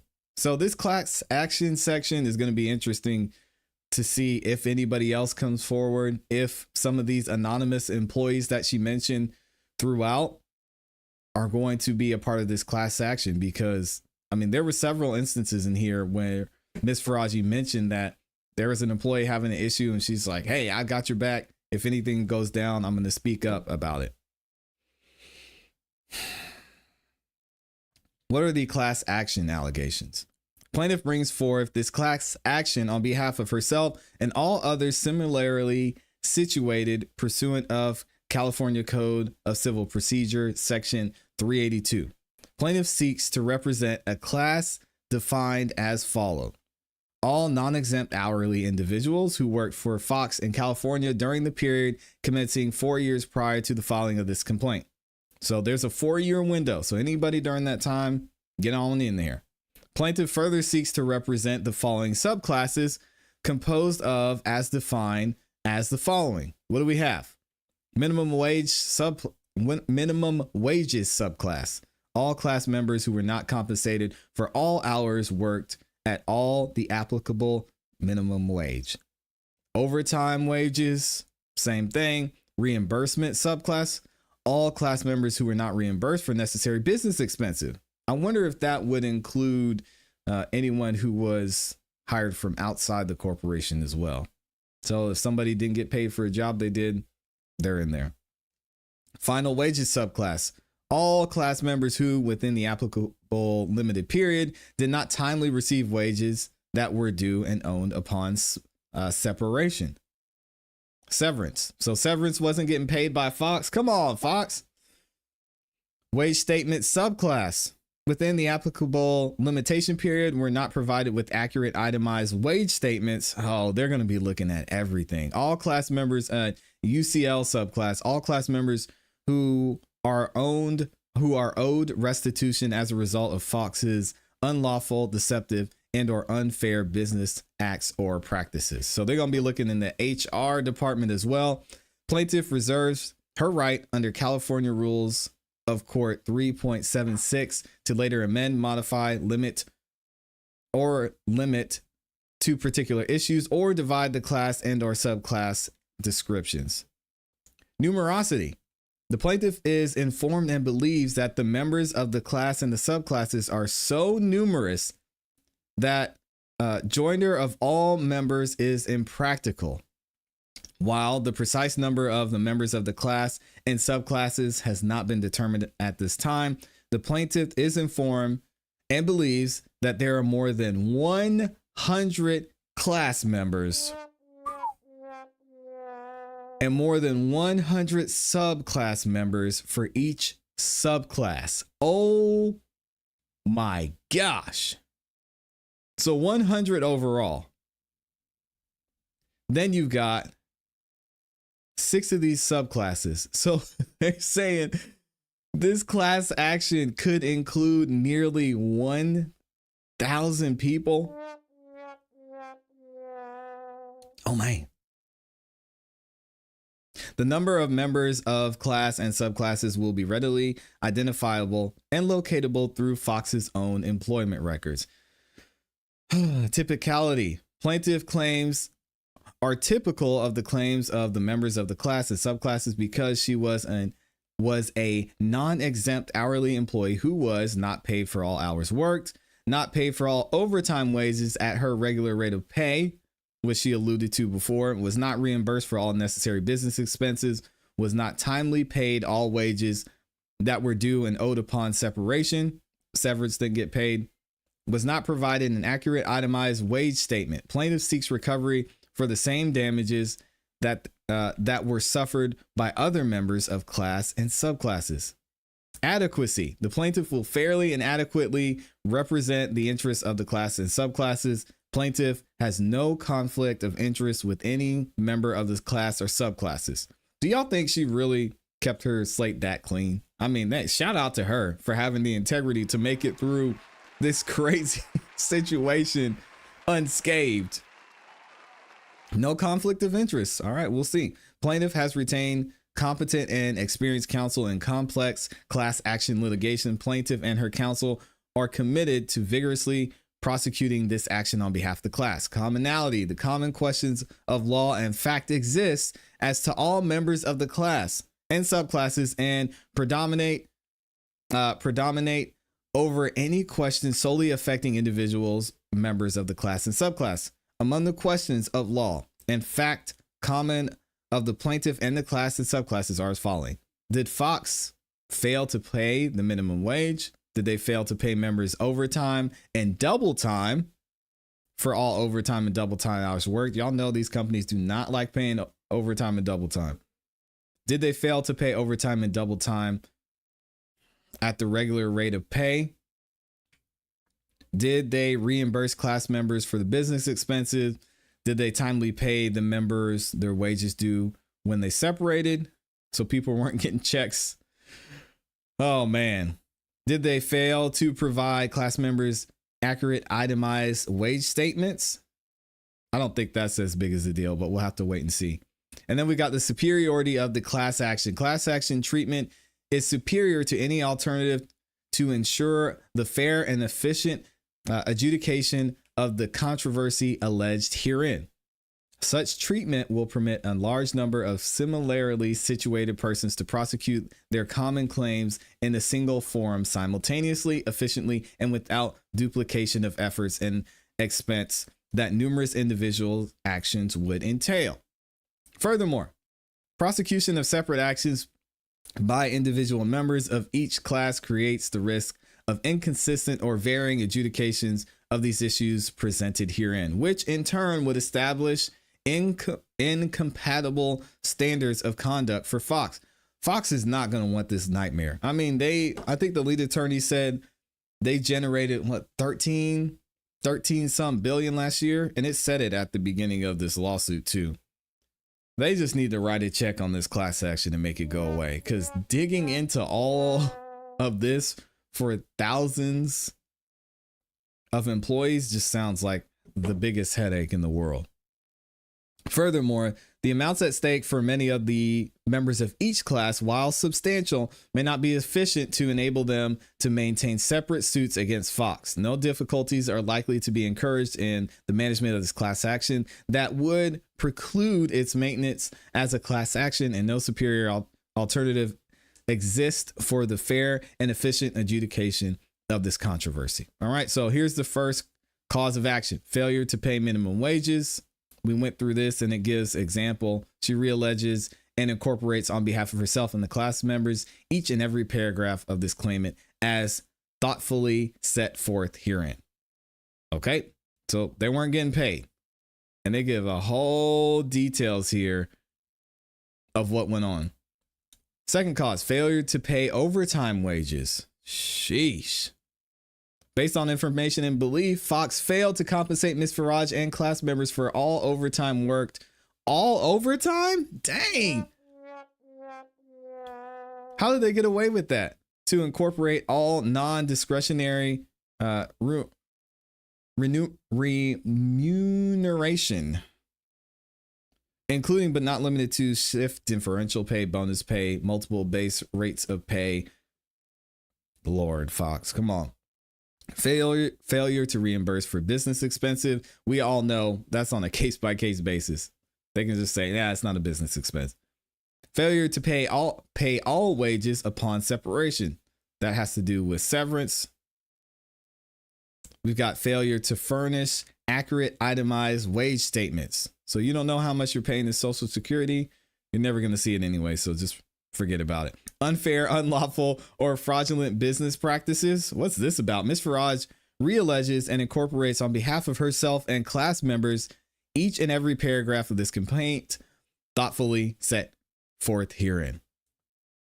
All right, Ms. Farage should have applicable statutes of limitations extended to 4 years of the claim seeking restitution. Okay, so that's just to cover everything in the claim. We've got the battery.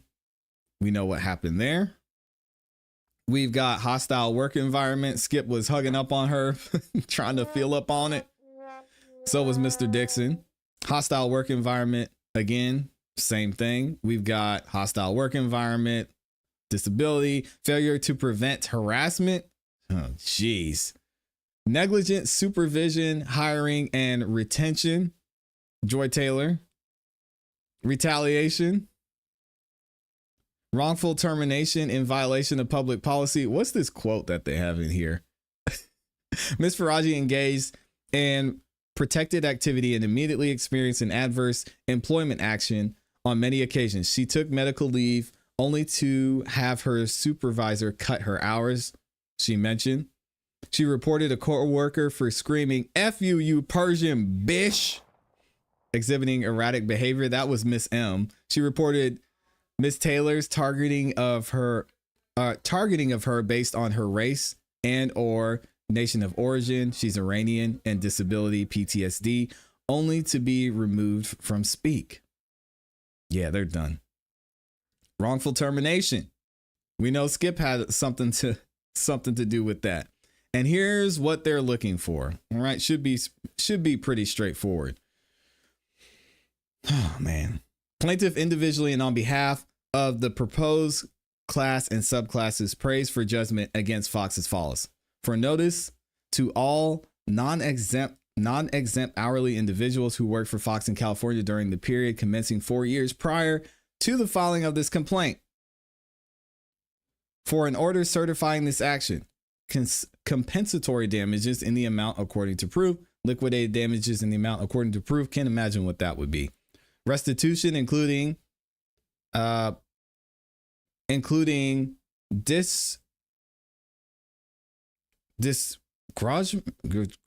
disgorgement of profits according to proof. All applicable statutory and civil penalties, recoverable pre and post judgment interest, and all reasonable attorney's fees and cost of suit. Of course, they're going to ask for attorney's fees. Injunction and order permanently restraining Fox from engaging in the unlawful wage and hour business practices complained of herein. HR is about to have boy, I would not want to be in HR right now. For such other and further relief as the court deems appropriate and just. Wherefore, the plaintiff individually prays for judgment against the defendant as follows. For compensatory damages in the amount according to proof. Emotional distress damages. This is going to be a tough one, especially since she had PTSD that she was dealing with. She was seeing a therapist. Oh, man. Punitive and other damages. Injunctive relief, including but not limited to directing Fox to take immediate and effective measures to prevent any current or future harassment or retaliation against its workers by Mr. Dixon, Miss Taylor, Mr. Diaz, and Miss Peretti. She didn't mention Skip in there. I guess because Skip loves her. So I don't know what's going to happen there. Maybe her and Skip will end up together at some point.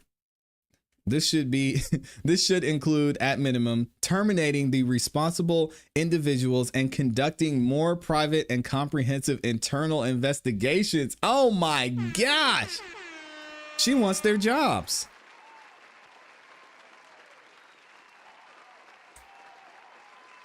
Can the judge decide if these people get fired?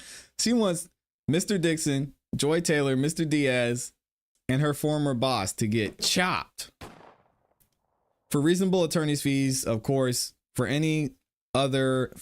such other and further relief as the court deems appropriate and just. Signed by Rana Ayazi. Wow.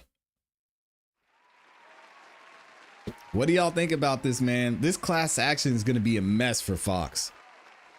And especially now seeing that it came out attached to the individual lawsuit. There's no looking past this. So we're going to be talking about this for a while. Let me know what y'all think in the comments and in the chat. Oh my gosh. She's trying to get everybody fired too. Do y'all think? Let me ask y'all this. Out of everybody we name, or let's just go with the 3.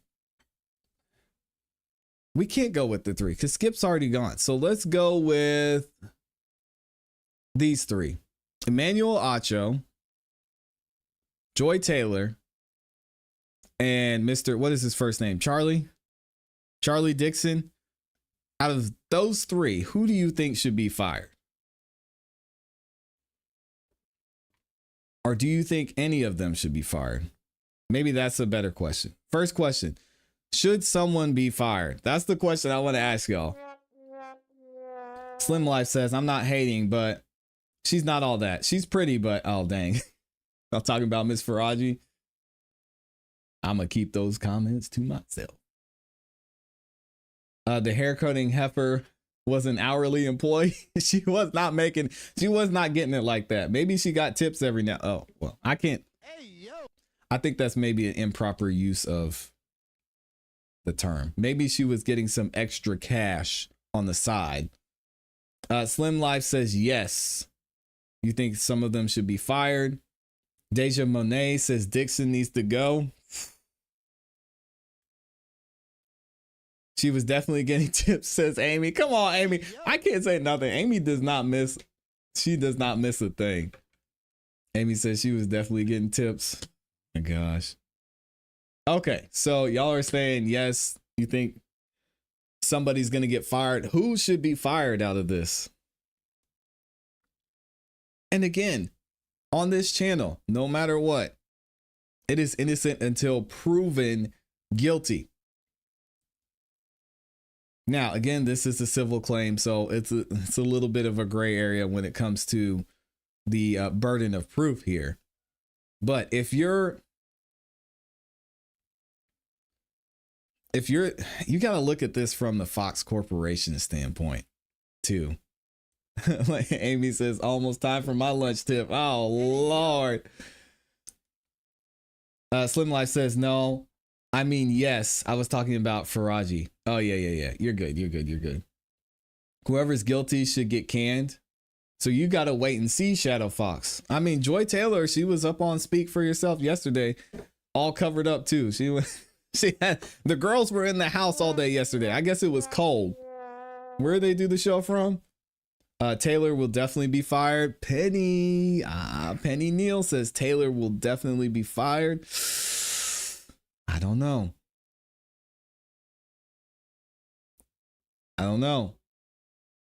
Should or will she be fired? Should. Who do you think should be fired? Because y'all said yes, you think someone will be fired. Now, who do you think should be fired? Sunlight said, Rice Street said he foresees dog grooming in her future. Oh my gosh. Everyone who bullied her, Mr. Brown said, allegedly, should be fired. So Mr. Dixon, I don't know. Miss Peretti, she doesn't technically work for Fox, so I don't know how that would work. Especially if she said that's her supervisor, so I guess she could be fired. So you got Charlie Dixon, Miss Peretti, Skip Bayless is gone. So, I mean, what really can happen to Skip Bayless in this? I don't know. Maybe he has to write a little bit of a check. Joy Taylor could be fired.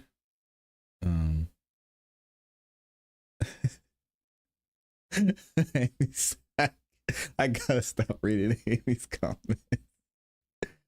Oh my gosh. Rupert Murdoch needs to be fired. Joy needs to be fired. Slim Life says, I'm with Mr. Brown. Anyone who bullied her. They might throw Joy under the bus to save face. You're gonna throw the woman under the bus and keep Charlie Dixon? What? Rice Street says she's gonna be making ASMR sheep shearing YouTube videos. The woman will take the fall against the men in high position. Nope.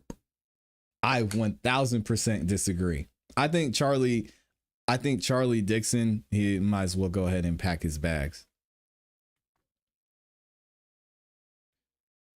If I had to put money on it, out of everyone mentioned here, everyone who could be fired, Charlie Dixon he's up out of there. He's going to get a nice severance. Fox is going to write him a nice check. They're going to put him on the chopping block. Joy's going to be painted as a victim. Fox is going to go ahead and take care of this class action and then done. Exactly. Mr. Brown called. That's exactly what I was going to say. Ime Udoka.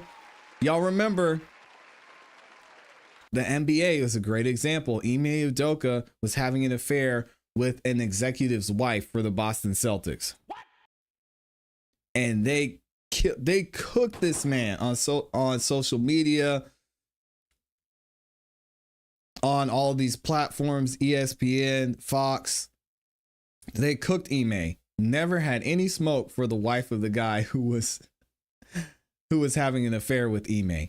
He lost his job, publicly shamed, and her name never even came out. He was gone. And now he's the head coach of the Houston Rockets. I think he took a year off and he's head coaching for the Houston Rockets. I think y'all are wrong. Joy is not going anywhere. She's going to be the face of women empowerment and female empowerment and my body, my choice and boss bitches all over the world. I don't think it'll be Joy. But y'all, I could be wrong. I've been wrong before. And if I'm wrong, I'll take it back.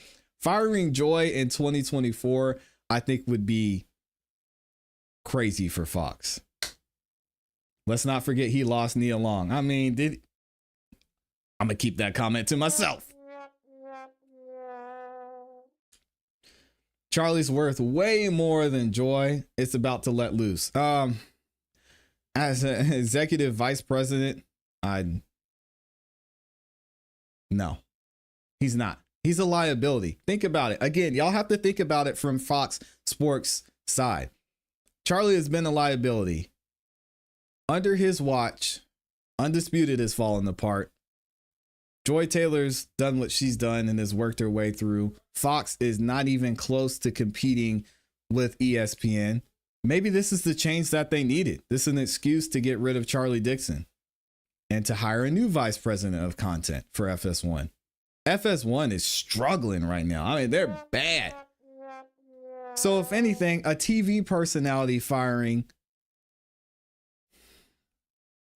one that is raising through the ranks, just recently got a lead on her own show. You're going to fire her over the vice president, the executive vice president of content, who's really in a losing battle right now. I don't know. Kano Beat says the Celtics suspended him until they found the team for him to move to. Also, no pay while suspended. That whole thing was BS, man. What? That's why it is. Blessed Every Day says, hello, I found you on the Lead Attorney Live. Shout out to the Lead Attorney. That's my guy. Y'all go check him out. If you haven't heard of the Lead Attorney, I mean, yeah. Shout out to the Lead Attorney. That's my guy. I decided I would check you out. I subscribed. Thank you, Blessed Every Day. Appreciate you being here.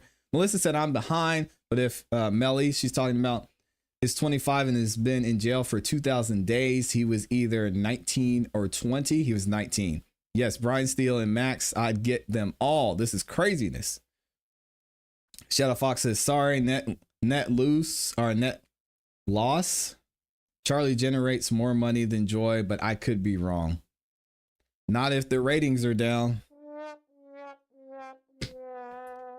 Fox needs to turn around, and I think this could be a gift for them. If they can get rid of Charlie Dixon and maybe get someone else in there, I don't know. But Fox ain't it right now.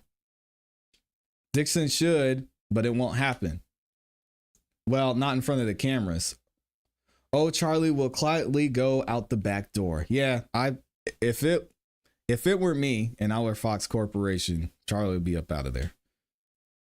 And then this is done. Skip's already gone. Joy, it's easy to. She doesn't have any receipts for Joy. All that she has in here is I heard conversations. I saw this. Maybe if this goes to court, which I highly doubt that it will, the husband speak up, knowing guys and knowing dudes, Earl Thomas and the ex that allegedly got paid are reimbursed for his wedding. Guys aren't going to be up there snitching on a chick. Like, that's just how's that going to look? Earl Thomas is like, yeah. And I was so upset. I heard she was talking to Charlie and I had to cut it off. It was terrible. It's just, men and women are different, y'all. And I don't see that happening. So, yeah, get Charlie up out of there. Writing nice checks, Fox, and best of luck to you. Why get rid of Charlie? It takes two to tango. Rice Street, it is 2024. Come on, Rice Street. I know you're an OG, but you know good and well that it does not take two to tango in 2024. That does not, those rules do not apply. Just as I just mentioned with Ime and Doka, there is always a victim. There's not, hey, we both did it. It is what it is. Somebody has to be the victim in this case. And in my opinion, somebody has to be held accountable. And I can guarantee you they're not going to make an example of Joy Taylor. Come on. Justice for Charlie. Oh, man. Shadow Fox says we're in the soy boy era. So you think Earl Thomas, a former NBA player, is going to get up there and start crying about? Nah.